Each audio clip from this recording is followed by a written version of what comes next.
parties. Le narthex, le naos et l'autel, le cœur.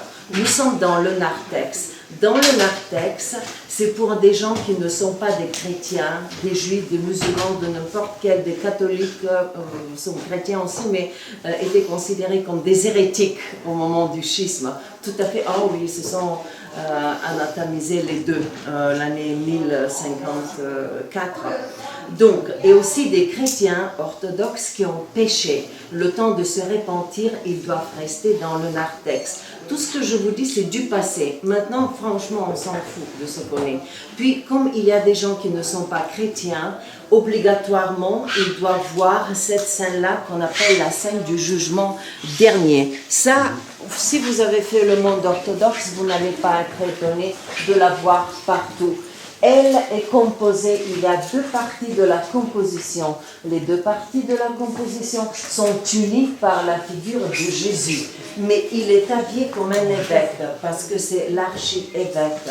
Pour nous, nous n'avons pas de pape. C'est le Jésus qui est l'archevêque de notre Église. Il est habillé comme ça. Puis regardez, des deux côtés, il est entouré par la Vierge Marie, mais elle n'a pas l'enfant.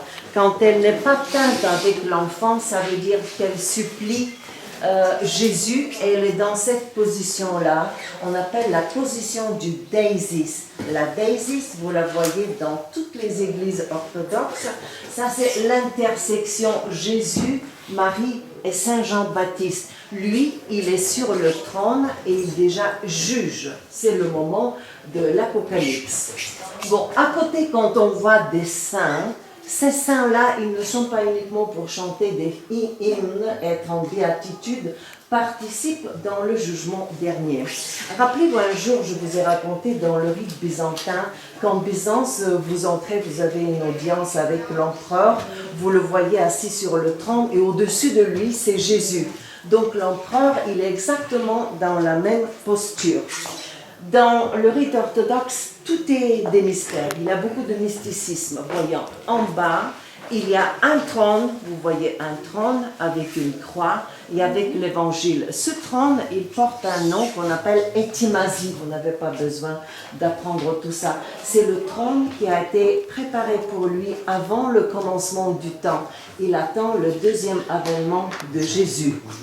Et puis, le trône, normalement, il est flanqué par deux prophètes.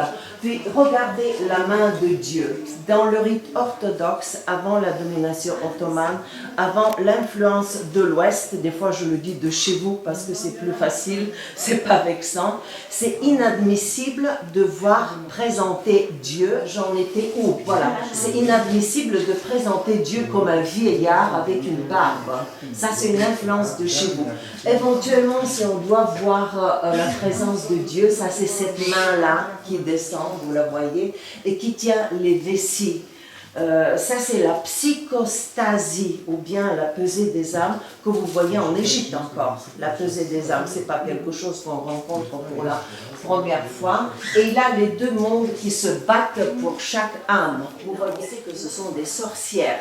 Ça, c'était très mal vu. Au lieu de se guérir en allant priant Dieu, il s'occupe de sorcellerie. Donc, elles seront en enfer. Celui-là, avec le pierre de moulin, ça c'est celui, le paysan, le propriétaire d'un moulin qui se permet de voler de la farine. Вы понимаете по-французски? Нет, я все равно понимаю. Я не знаю французский, но я понимаю.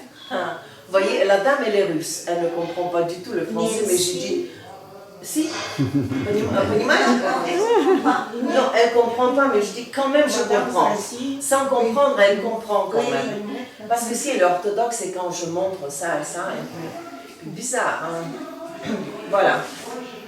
Ça, c'est quelqu'un qui tient un tonneau, qui est rempli avec du vin. Ça, c'est celui qui se permet de mélanger avec de l'eau. Pour nous, c'est un grave péché. C'est un sacrilège. Permettez-moi, dans le cadre, d'expliquer d'où ça vient. Parce que ça vient des traces, imaginez-vous. Encore des traces. Le premier soir, quand on est assis à table, mon petit, il a mis un glaçon dans son vin. J'ai dit,